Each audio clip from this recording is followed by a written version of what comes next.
Mesdames et messieurs, bonsoir et bienvenue sur votre émission Grand Dossier sur 10e Ré MK. Émission Nabino Oyo et Mimela Rabino ba dossier ya minene oyo elekaka na mboka na biso République démocratique du Congo. Yangwana émission lelo tokofungola ngo tokopesa mingi longoni na chef de l'État Félix Antoine Tshisekedi Tshilombo oyo azali bongo président de la République oyo bongo a participé na mini sommet na oyo isami bona vidéo conférence depuis Nairobi oyo bongo bazalaki ye président ya Rwanda oyo bongo aza ko soutenir ba M23 chef de l'État Talisi Sembo ndenge nini Paul Kagame azali ko soutenir ba M23 yango wana président de la République asengaki na population nyonso ya République démocratique du Congo tozala na unité nationale to biso nyonso tosanga na liboke moko pour te soutenir FARDC tozala sima ya mapinga na biso pote mapinga na biso ekende liboso yango wana na émission kaka ya lelo tokolobela dossier etalis Régie des eaux. Régie des eaux, pourquoi tu peux chef de l'État merci mingi pambate asili kotia bongo ba manager asili bongo kotia batu oyo bazali na vision ya kotombola entreprise oyo ekende liboso batu oyo bayebi entreprise oyo malamu yango wana mokolo ya dimanche bandeko nyonso biso nyonso tokendaki kosambela na mangomba na biso mais direction générale ya Régie des eaux etalaki nsima te bakitaki sur le terrain basalaki bongo descente na captage ya njili na captage ya usine ya njili oyo ezalaka bongo na pont ya mai ya njili bakendaki kotala lolenge nini mosala ezosalama kuna. Direction générale ezali conduit par DG oyo aza tout le temps sur le terrain David Chilumbai Mutombo mwana mboka David Chilumbai Mutombo oyo alingi apesa impulsion makasi na kati ya Régie des eaux elongo na directeur général adjoint ingénieur Jean Bosco Mwaka Indele bazalaki wana accompagné na directeur provincial ya ville province ya Kinshasa Matungu Paka azalaki pe wana bango basalaki visite batali captage mais pasi epesi na motema ya directeur général mwana mboka David Chilumbai Mutombo pamba te tozozwa basalite bafulu na biso tozobwaka na rivière njili toyebi ete rivière wana yango nde Régie des eaux azwaka mai mpona kende kotraite botala lolenge nini bafulu basalite babidon ezoleka na kati ya rivière bamashine ezokufa bango bamotopompe wana eza na bavaleur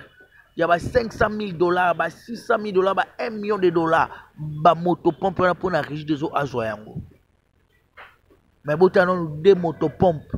oyo epesamaki na programme ya 100 jours déjà ekomi kotombe bapane pamba te babidon basalite eleki mingi tokosenga na gouverneur ya ville province ya Kinshasa insalubrité na bapusu nyonso oyo ekotaka debonome kokende kobwaka matiti wana bakendaka kobwaka yango wapi tokosenga na bourgmestre ya Ntsele pamba te rivière njili ewuti bakongo eleki na commune ya Ntsele eleki commune ya Monga Fula ya Kimantseke mpe ya Kisensu mpe ya Limete mpe ya Matete tokosenga na babourgmestre wana boyeba kopekisa ete babwaka basalite na kati sino te Régie des eaux akoka te pamba te kosenge mbongo ebele mpona kotraite mai wana epuis bino mpe baoyo bozangi bapui perdi bozozwa bapui do batoilette na bino eza bacoup direct do basalite nyonso wana ezosopanaka na kati ya rivière njili ndenge nini Régie des eaux akobenda mai tosunga Régie des eaux mpo te asa mosala malamu donc mwana mboka David Chilumbai elongo na Jean Bosco Mwaka batambolaki elongo na DPK bavisite captage batali nyonso oyo bakokaki kotala après wana tolungwaki na captage toke bongo na usine ya traitement d'eau tobengaka yango usine ya njili mais ezalaka bongo na 17e rue Limete poids lourd na ngambo ya Kingabwa place usine ya traitement d'eau ezali le plus grand usine ya République démocratique du Congo. Je dis bien le plus grand usine ya traitement d'eau ya République démocratique du Congo. Pe ya ville province à Kinshasa parce que usine ya Njili epesi au moins sur 24 communes epesi bongo 20 communes mai. Usine wana kaka o bozomona wana ya limité donc o usine ya Njili wana epesi 20 communes mai. Donc ça veut dire eza usine moko ya munene au régie des eaux atiaka énergie na nyonso na kati ya usine wana. Botala pamba te ba usine o ezoya pona ko seconder usine wana ezali tomona ki lemba imbu chef de l'état autaki ko inaugurer et puis na décembre awa bazasu ko inaugurer usine ya ozone yango nde ekoya ko appuyer sko usine wana pona nini et décharger usine wana alunga na ba charge ya ko fournir mai. Botala ndenge nini visite sami na kati ya usine wana to bandaki bongo na centre de santé sika nini ba travailleur oyo ya régie des eaux place ata koyi maladi na kati ya usine place ni akoki kozwa traitement to moni wana ezaki nanu donc non ingénieur Jean Bosco Mwaka Indele azaki nanu directeur provincial à Kinshasa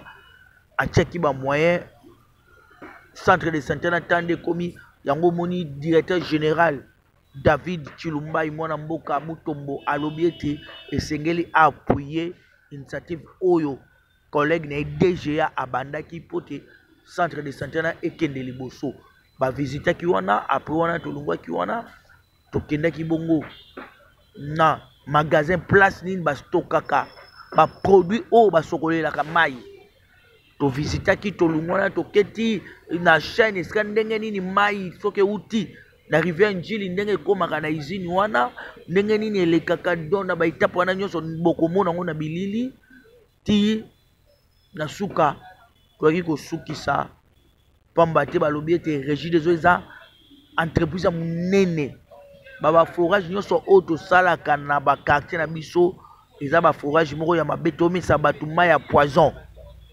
Forage ya solo il faut bokita plus de 300 mètres na sa mabele mpona kopesa population ya malamu yango moni régie des eaux asombi bongo ba outil oyo bozomona wana oyo bokomona na bilili eza mpona kosala forage na ba recoin oyo régie des eaux place oyo apesaka mai te bakosala bongo ba forage po te bapesa population mai ya malunga mai ya malamu yango moni mwana mboka David Chilumba Mutombo na mwana mboka Jean Bosco Mwaka Indele elongo na DPK basengi ete tofuta mai totika koyiba mai tofuta mai tolanda image ebongo tokutani na nsima mpona toconclure émission na biso lelo.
RSA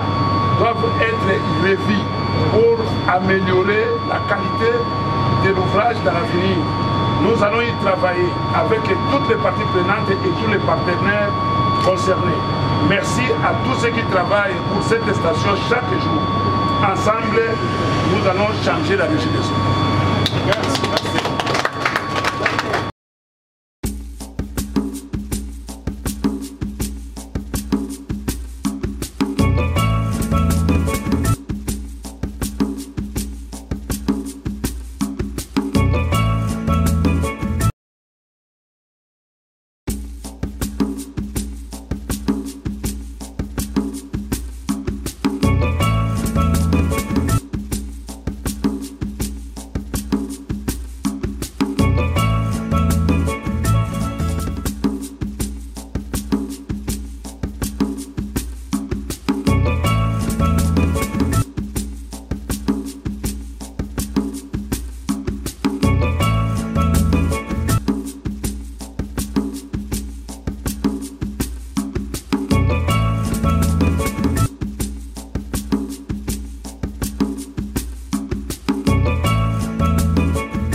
Merci d'être venu, vous nous avez accompagnés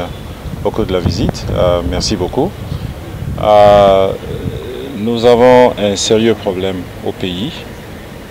celui de donner de l'eau à la population congolaise. Comme je l'ai dit le premier jour quand je suis arrivé, il y a à peine 5 ou 6 jours, il y a beaucoup de volonté politique pour changer la situation. Et nous avons été sélectionnés pour, n'est-ce pas, apporter des solutions avec l'appui du gouvernement à cette pénurie que nous connaissons au pays. L'usine de Njili ici, c'est la plus importante de la capitale parce qu'elle nous donne plus de la moitié de la production que nous avons sur la ville. Donc il faut qu'on puisse prêter beaucoup d'attention à cette usine parce que c'est la moitié de la production. L'équation est trop simple. Alors, comme la semaine est très occupée, nous profitons des week-ends comme celui-ci pour, n'est-ce pas, aller sur le terrain, voir nos unités de production, les usines, les stations de captage, les réseaux, pour pénétrer en profondeur les problèmes techniques, les problèmes de maintenance, les problèmes d'investissement, les problèmes du personnel, toutes les contraintes en fait que nous avons pour arriver à donner un service de qualité à la population de Kinshasa en particulier. Nous allons le faire aussi en province très bientôt. Donc c'est dans ce cadre-là que nous sommes venus ici à l'usine avec le DGA et le directeur technique de la Régie des eaux pour la ville de Kinshasa et le support que nous avons avec nous pour en fait nous imprégner de ces difficultés. C'était ça le sens de la visite. Et quel est le constat fait? Le constat, il est ce que vous avez vu vous-même. Je voudrais faire moins de commentaires, surtout à la presse. Nous ne sommes pas venus pour faire beaucoup de commentaires. Tout ce que je peux dire, c'est qu'il y a du travail à faire et il y a beaucoup de travail à faire. Parce qu'à l'état actuel, comme vous savez, nous avons un déficit dans la capacité de produire pour subvenir à toute la demande sur la ville. Donc tout ce que nous pouvons faire pour améliorer la production va aussi contribuer à améliorer la desserte. Alors c'est ça que nous sommes en train de faire. Le constat, comme je le disais, c'est ce que vous avez vu. Il y a du travail à faire, il y a des investissements à effectuer, il faut prendre soin du personnel, il faut renouveler l'équipement de production. Il y a beaucoup de travail à faire. Mais ce qui nous intéresse, c'est aussi le partenariat que nous voulons avec la population de Kinshasa, mais aussi celle de l'ensemble du pays. La réussite de la Régie des eaux, c'est la réussite de la population, parce que l'eau c'est la vie, comme vous le savez. Expliquer, et vous savez que nous avons besoin de moyens. La conclusion, on a besoin de moyens pour les réhabiliter, on a besoin de moyens pour améliorer les conditions de travail de nos collaborateurs. C'est pourquoi nous demandons à la population de nous aider. Comme nous avons l'intention de le dire, aidez-nous à vous aider. Quand on paie les factures, ça permet la division d'avancer. Et le DG a pratiquement tout dit. Je vous remercie. Merci beaucoup. La Régie des eaux, ce n'est pas seulement à Kinshasa. Je suis d'avis que les difficultés que nous avons ici à Kinshasa sont les mêmes sur toute l'étendue de la République. Donc je veux rassurer tout le monde qu'on ne va oublier personne. Nous allons travailler ensemble pour que nous puissions, n'est-ce pas, à court terme, à moyen terme et à long terme, continuer à apporter des améliorations dans la desserte en eau potable sur toute l'étendue de la République.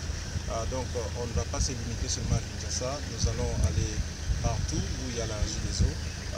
Le DGA et moi-même, nous sommes les hommes de terrain. Nous aimons beaucoup connaître ce qui se passe dans les moindres détails parce que ça nous permet de prendre de bonnes décisions de gestion au niveau de la direction générale. Donc nous allons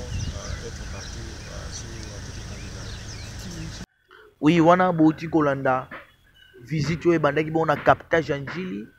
na point ya Njili toke ti na usine ya Njili oyo eza bongo na 17e ripoalu na Kingabwa. Tomoni ndenge nini visite esalami, tomoni ndenge nini bakonzi ya Régie des eaux balobi ete situation oyo eza koleka na Régie des eaux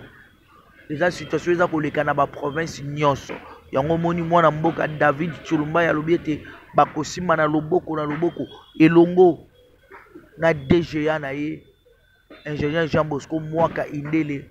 po te basala musala oyo esama malamu. Yango wana basengi na biso tofuta mai, basengi pe na biso ba journaliste tout ça la sensibilisation ete bandeko bafuta ba mai yango moto ko signaler ba mapangu o bayiba mama ezana ba mapangu bele bayiba ba mai wana kaka na kati émission na dénoncer DPK yebisa directeur no ya sous-secteur o ya bureau o ezalaka na 13e rue de bonhomme o atali na ngambo salongo na avenue Liberté 37 bayibaka mai lupango wana batia ba mai na kati ba toilette na kati ba douche so côté na kati lupango wana bo na pompe te ba mai na bango na kati ba toilette na kati ba douche bo landela mapango wana surtout na Liberté wana bayibaka mai mingi na avenue Liberté wana bayibaka mai mingi totika koyiba mai to futa Régie des eaux to pesa Régie des eaux ba moyen po ete azwa makoki ya kosomba ba produit pote basokolela biso mai tomela mai ya peto longoni ya mingi na mokonzi ya mboka longoni ya mingi na bakonzi ya Régie des eaux bolemba te bozala toujours bo accompagner toujours vision ya chef de l'État Félix Antoine Tshisekedi Tshilombo oyo na bengaka bénédiction ya RDC c'est lui oyo ayebi pasi ya bana mboka tokutani mbala nsima kimia ezala na mabota na bino.